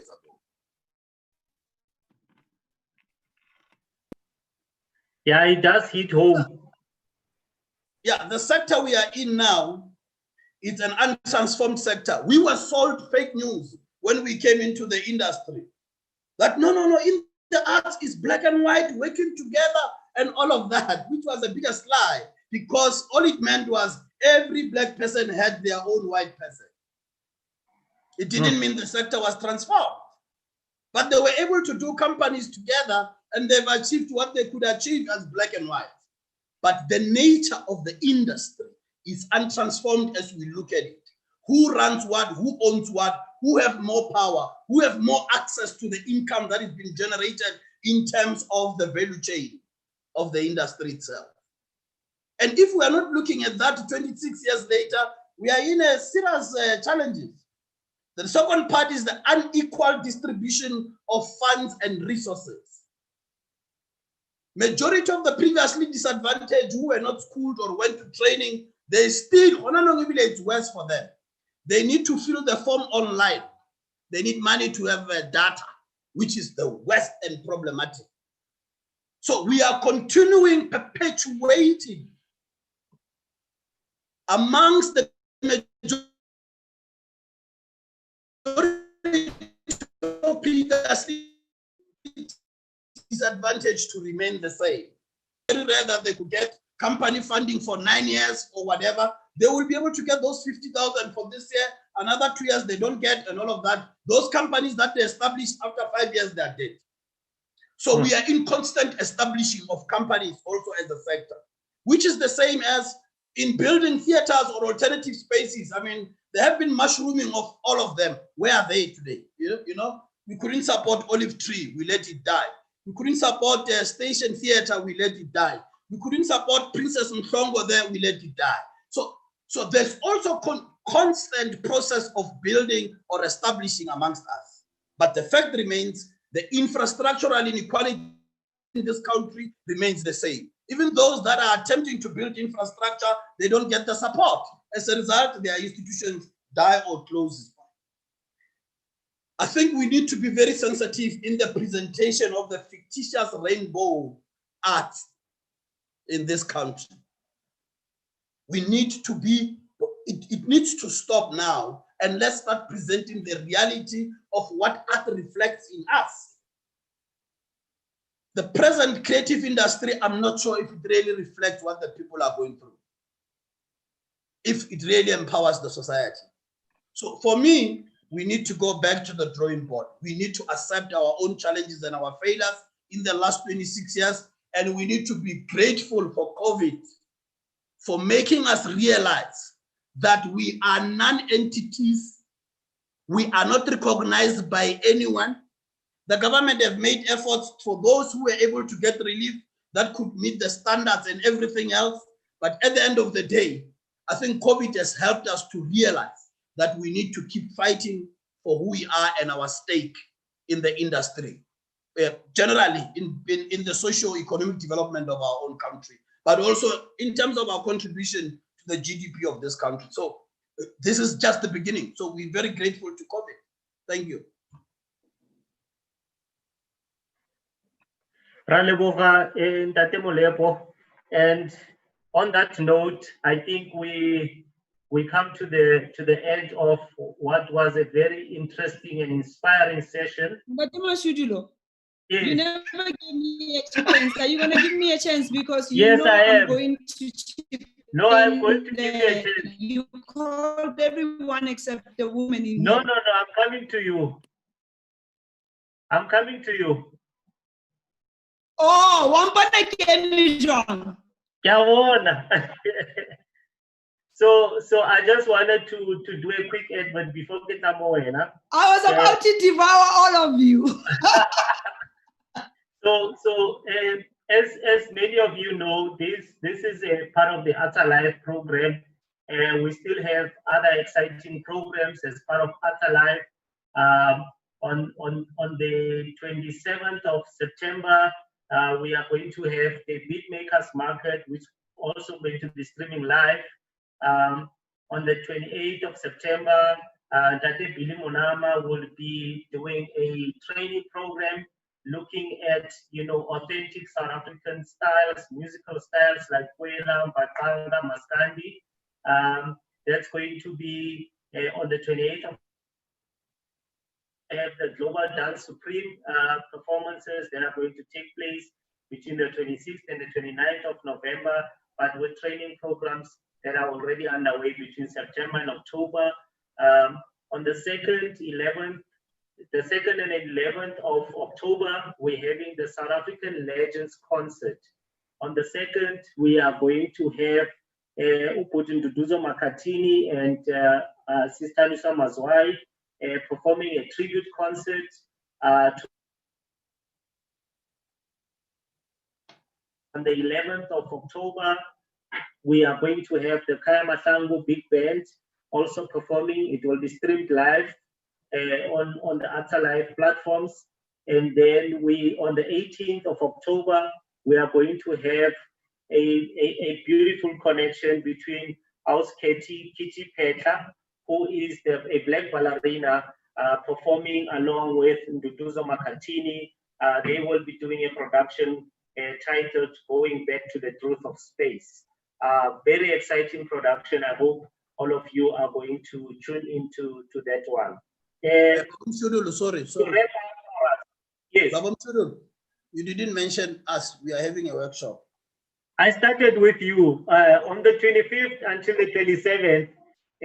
The Alexander Arts Academy will be doing a training on policy and governance and legislative understanding. So that's also underway. We have a lot of programs. We are going to have Mushito as part of the program. There are a lot of programs that are going to be part. Please look out on our website, www.artsalive.joburg, or even on the Facebook page, Arts Alive International Arts Festival. Also, as we come to the conclusion, your voice has always been a refreshing one, and I think today, more than all the other speakers, you left us with, things that we could really reflect on when you spoke about the nightmares of our silence, in your closing remarks, what is the cost of our silence as creatives, as we see the degenerative state of our economy, the degenerative state of the social fiber of our country? What is the price of that silence, and how do we reignite the voices of change? How's Napo? Ke a leboha, Ntate Moshodulo. Ne se ke ba that aunt, you know that aunt who waits for everyone to say something, and then she thinks that she has been forgotten, and then utara something around the corner, and she comes back, she's like, Mamelam. So, but I wanted to, just to in closing, I think my colleagues have spoken extensively about a lot of stuff that is amazing. But I wanted to just remind us, and it goes back to the nightmare. Mohali habo ki we have. That's what we normally say. If you are a prophet, if you are a seer, if you are active, or in your village, sometimes the applause doesn't come from the people who made you. And I think going forward, what I want to emphasize is, for us as a creative industry, as individual artists and creative minds with our imagination, which is the power that could make us to grow out of these nightmares, is to always remember that mohali habo kiwi habo. And in closing, really, Ndate Moshodulo, I want to say that two things. Number one is, there's an amazing project that I'm part of on the 26th, which is this coming Saturday, the digital theater called The Art of Facing Fear, that I would really like to give some of your viewers an opportunity to experience it through Arts Alive, so they can get hold of you or get hold of me and inbox me if you want to watch the play. It's happening at 9 o'clock on Saturday. But most of this play ends Africa, Europe, South America, in Brazil, and the US, California. And it consists of 60 performing artists from dance, spoken word, music, dance, actors. So I am giving people who would really like to, to tap into it and to have an experience of theater within their own comfort zone to come and watch it. So if they can inbox Arts Alive, if they can inbox you, they can definitely reach out to me and they will get access to be able to watch the show. But my closing words, and I want to read these words, is that I don't know any artist or a creative who is not multitasking.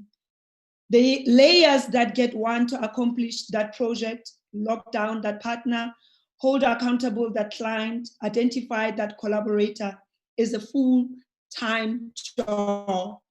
It is the business side of what makes an artist. So as we go along